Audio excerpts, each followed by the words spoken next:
예, 안녕하세요. 한광우입니다. 그 며칠 전에 이제 전화를 받았습니다. 예, 저에게 이제 좀 명리랑 타로 배웠던 분이신데 암이래요 이렇게 전화가 왔어요. 근데 뭐 굉장히 위중한 건 아닌데 이제 암이 발견이 된 거죠. 발견이 됐는데 뭐 어떻게 해야 됩니까? 이렇게 전화가 왔습니다. 그분이 얼마나 당황하고 힘드셨으면 놀랬으면 이렇게 전화가 왔겠습니까? 그리고 뭐 병원에서는 뭐 이렇게도 할 수 있다, 저렇게도 할 수 있다. 근데 뭐 수술하면 또 수술할 때도 뭐 이런 어떤 위험성이 있다, 또 이런 후유증이 있다, 이런 얘기를 또 하였습니다. 얼마나 겁이 나고 놀랐겠습니까? 또 이제 몇 달 전에는 잘 아시는 분이 교통사고가 났다고 이렇게 전화가 왔습니다. 참 일어나면 안 되는 일이지만 참 교통사고가 나서 뭐 부러지고 뭐 피멍이 들고 또 그런 얘기를 했습니다. 또 최근에 이제 제가 아는 분은 이제 사업이 좀 잘 안 돼서 상담이 이렇게 온 적이 있습니다. 살다 보면 꼭 내가 잘못한 게 아니라 어떠한 경우에 있어서 뭐 사고가 나기도 하고 교통사고가 나기도 하고 또 뭐 관제구설에 있어 갑자기 뭐 경찰서에서 연락이 오기도 하고 그래서 뭐 벌금이 나오기도 하고 또 이제 암이 들기도 하고 그렇습니다. 중요한 것은 받아들이는 것이 저는 중요하다고 생각합니다. 받아들이자. 절망하자고 안 했습니다. 받아들이자요. 받아들이자. 왜 나한테 교통사고 나지? 왜 내 사업이 잘 안 되지? 왜 내가 한 게 잘 안 되지? 이렇게 생각하면 모든 괴로움이 시작됩니다. 또 암이다. 내가 정말 운동도 열심히 하고 열심히 살았는데 왜 내가 암이 걸리지? 왜 나한테 이런 일이 일어나지? 당연히 그렇게 생각할 수 있죠. 얼마나 또 힘들겠습니까, 마음이. 그러나 해결책이라는 거는 받아들임에서 시작합니다. 받아들임, 받아들임, 받아들임, 받아들이는 것이 지혜입니다. 그리고 그 받아들인 상태에서 우리는 행복해지고 잘 살 권리가 있습니다. 받아들이는 것이죠. 저는 그 암이 걸렸던 분에게 이렇게 말씀드렸습니다. 수술을 하셔야죠. 더 시간 끌기 전에 수술을 하셔야죠. 이렇게 말씀드렸습니다. 그리고 뭐 거기에 대한 이유를 이렇게 말씀드렸죠. 수술 안 하고 자연적으로 나오면 가장 좋겠죠. 하지만 사람들이 이런저런 말을 해서 뭐 암을 치료했다, 암을 뭐 했다 이렇게 그런 보편적인 방법이 있다면 노벨 의학상도 타고 우리나라의 모든 의학계의 돈을 다 차지했겠죠. 산에 가서 뭐 암을 고쳤다. 예, 사례는 있습니다. 예, 있어요. 예, 부정하지 않습니다. 그렇지만 산에 가서 치료 시기를 놓쳐서 더 악화되고 돌아가신 분들도 있는 겁니다. 아, 내가 왜 이런 일이 났지? 물론 당황스럽고 또 후유증도 걱정되고 또 전이하면 어떡하나 물론 걱정이 됩니다. 그렇지만 우리는 상식이라는 것을 믿으셔야 됩니다. 그분이 전화 통화를 하면서 그랬습니다. 예, 선생님 말 들으니까 수술을 해야 되겠네요. 이렇게 말씀을 하셨습니다. 또 수술을 하고 잘 회복하면 되는 것입니다. 물론 겁나죠. 이게 또 수술이 잘못되면 어떡하나 당연하죠. 예, 그렇지만 안 하면 더 위험해지는 겁니다. 받아들이고 내가 암이 생겼다. 암 환자다. 받아들이고 치료를 하고 회복되는 것을 연구하고 노력하셔야죠. 교통사고가 났다. 아니 내가 신호등을 건너가는데 아니 왜 내가 정당하게 녹색불을 건너갔는데 왜 차가 와서 나를 치나? 너무 황당하죠. 억울하죠. 그렇지만 나에게 왜 이런 일이 있나 하고 분해하고 억울해 한다고 해결되는 것은 없습니다. 사고가 안 나는 것이 가장 좋지만 사고가 왜 났지 하고 왜 나한테 이런 일이 일어났지 하고 억울해 한다고 해결되는 것은 없다는 거죠. 지금 상황에서 어떻게 해야 되는 것이 나에게 가장 이득이고 어떻게 치료하고 어떻게 합의금을 받고 여기에서 어떻게 내가 준비했던 것을 이루느냐 이거에 대해서 생각하고 연구하는 것이 더 행복해지는 길입니다.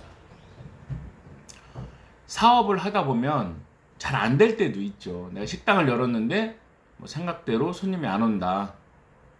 월세랑 직원들 인건비를 나가고 하는데 플러스 마이너스에서 계속 마이너스다. 저는 그랬습니다. 접는 게 좋겠습니다. 물론 억울하죠. 투자한 돈, 투자한 시간, 투자한 노력. 그렇지만 제가 이렇게 물었습니다. 더 잘 될 것 같습니까? 상황이 더 좋아질 것 같습니까? 더 큰 손실을 막는 것도 지혜입니다. 더 큰 손실을 막는 것도 지혜입니다. 물론 억울하고 안타깝고 왜 안 되지 할 수 있죠. 또 며칠 전에 상담해 보신 분은 식당을 몇 년을 하신 분인데 접었다 이러시더라고요. 앞으로 뭘 해야 되냐 이렇게 물으시는데 나이가 60이세요. 억울하고 정말 자기는 노력했는데 왜 사람들이 알아주지 않냐 이렇게 말씀을 하셨습니다. 당연하죠. 하던 사업을 접었는데 당연히 그런 생각이 들죠. 그러나 받아들임. 내가 현실이 이렇구나. 받아들이고 행복해지는 길을 찾는 것이 중요한 것입니다. 사람들을 보면요. 받아들이지 않아서 모든 괴로움 속에 있는 분들이 많이 봅니다. 왜 난 저런 남자를 만났지? 왜 난 이러지? 왜 난 이러지? 왜 나에게 이런 일이 있지? 하고 괴로워하는 것이죠.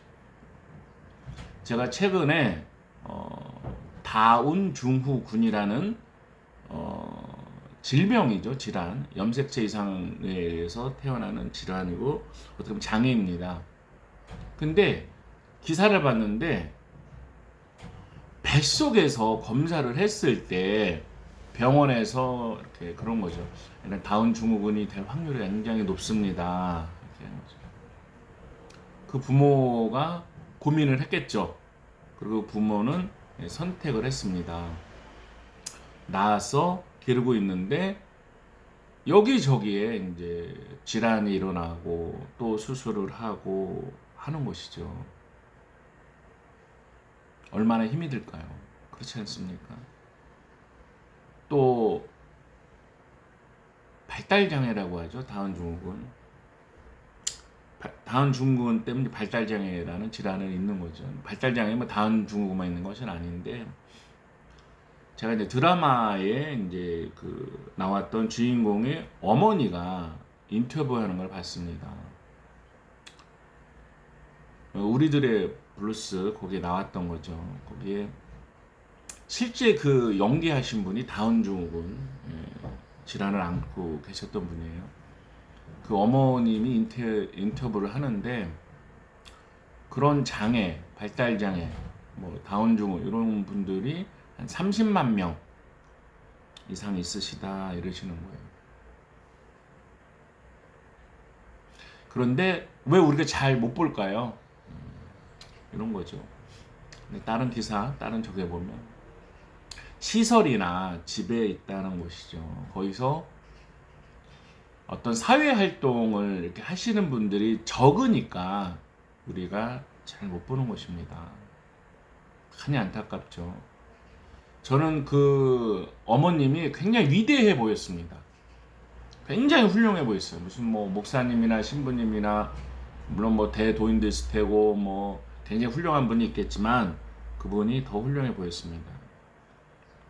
내가 애를 낳았을 때 아이가 다운 증후군으로 태어난 것을 그분은 받아들이고 어떻게 이 아이가 사회에 나와서 사회생활을 할 것인가 이런 것을 걱정하면서 사회 일원으로서 살아가게 교육을 했습니다. 그래서 그분이 화가셨는데 그 다운 증후군 따님께서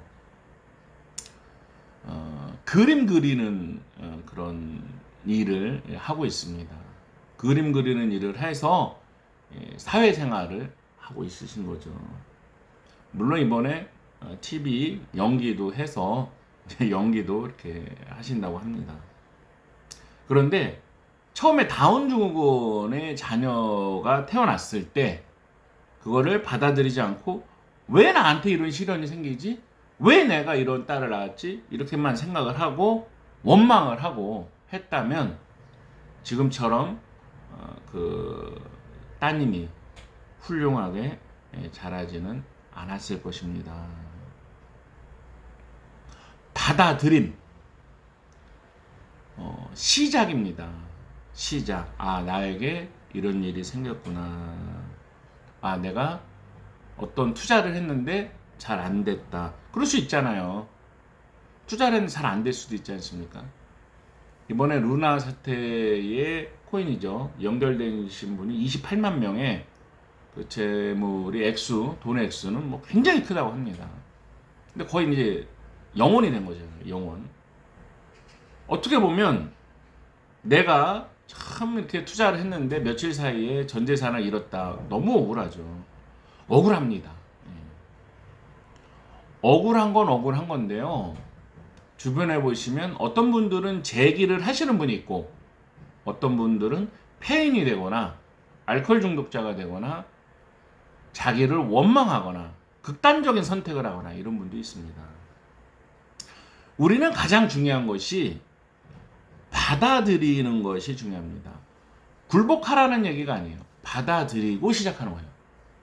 받아들이고 행복해지는 길을 시작하는 겁니다. 손실을 봤다. 손실을 본 거에서 멈춰야 됩니다. 마음의 상처를 입고 또 극단적인 선택을 하고 가정의 불화가 되고 이렇게 되시면 안 되죠. 선택을 한 것에 대해서 이거는 학습 비용이다. 일어나시면 되는 거죠. 출발은 받아들이는 겁니다. 너무 힘들다. 너무 힘들죠. 그렇지만 행복해질 권리가 우리에게 있고 지켜야 될 가족이 있습니다. 또 우리는 행복해질 권리가 있는 것입니다. 사고가 났다. 사업이 잘 안 됐다. 또한 다니던 직장에서 뭐 대기업인데 뭐 구조조정을 당했다. 그럴 수 있잖아요. 그랬을 때 나에게 왜 이런 일이 이것이 아니라 받아들임. 나에게 일어났구나. 그러면 거기에서 행복해지셔야 됩니다. 긍정적으로 생각하셔야 됩니다. 내 남편이 좀 성격이 이상하다. 나는 왜 저런 남편을 만났나? 나는 왜 저러나? 받아들이시고 거기에서 행복해질 수가 있는 겁니다. 그 사람을 변화시키려고 하는 것이 아니라 변화가 안 된다는 것을 인정하고 내가 행복해지는 길을 가면 되는 겁니다. 이혼하라 이런 뜻이 아니에요. 거기에 얽매이지 않고 현실을 인정하고 내가 더 행복해지는 길을 가는 것입니다. 우리는 누구나 행복해질 권리가 있어요.